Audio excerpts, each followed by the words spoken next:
It doesn't mean he was scolding me. He was treating me as his own child. When people know each other like that, it's really hard to do bad things.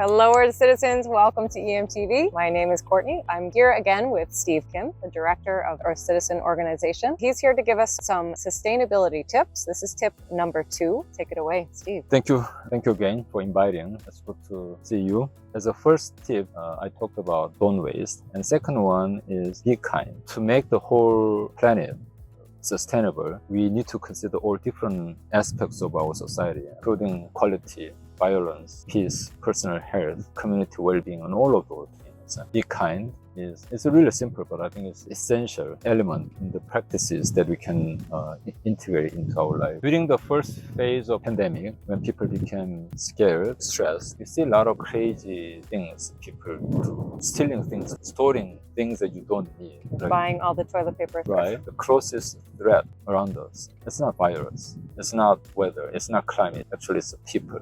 I was leading on a retreat. It was around the winter solstice. One thing that I asked all the participants to remember was this: no matter how things go crazy, stay sane, stay human. It's really a powerful practice to make our whole life safer. It doesn't need to be very complicated rules of behavior. Be kind. And we can extend that idea not only to people, but to other life forms, other beings. We are good at applying kindness to dogs and cats, and we don't extend the same level of kindness to other life forms. What about plants? What about other animals? But not only that, even to things that we have. After you use these things, it's not enemy thing. You cannot have a conversation with them, but it serves you.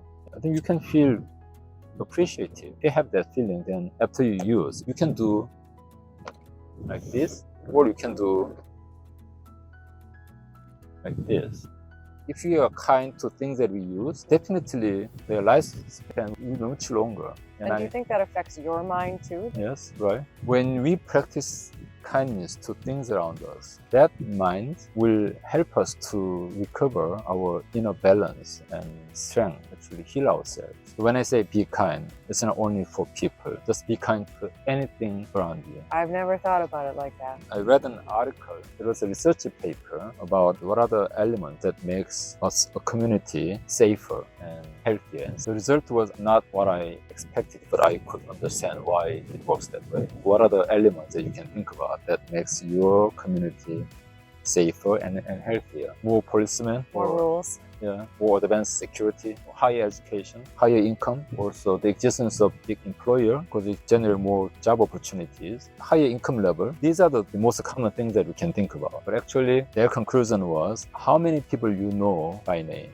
and how often you interact with them in open space. We know that it's hard to do bad things to the people we know. It's much easier to do bad things to strangers. That was a very strong element that determined the quality of life and safety, and also even job opportunities. The big employers, when they make the decision about the new hiring, they are not considering the well-being of the community. They are considering the profit of the company. The people who consider the well-being of the community are not the big company, but actually small business owners. When you know someone who have the skills and talents that's not only you, but somebody needs, and you know these two people, you are willing to connect them. Knowing each other actually will improve the job opportunity, the income level and well-being, and make the community much safer. When I saw that, it was very touching and how simple it can be. So maybe being kind, turning the other cheek, too much for everybody, but at least you can ask what's your name and then just shake hands. Get to know the people Get to know the other people. Yeah. That makes your community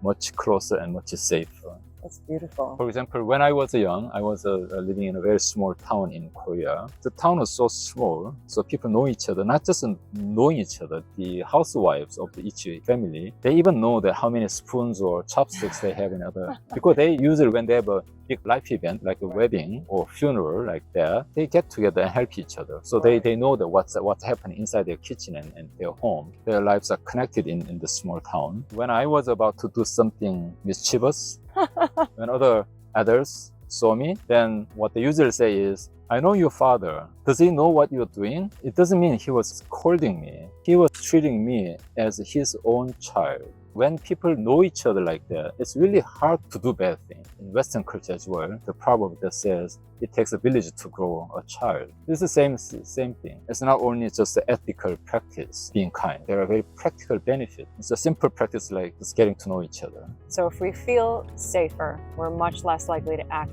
out of survival instincts. Right. Yeah. And there's Right. community there too. Sure. So that's about being kind. All right, everybody, that's tip number 2. Stick around. We've got one more coming, and I'll drop some links for you below. So check out the Earth Citizen organization, and I'll see you next time.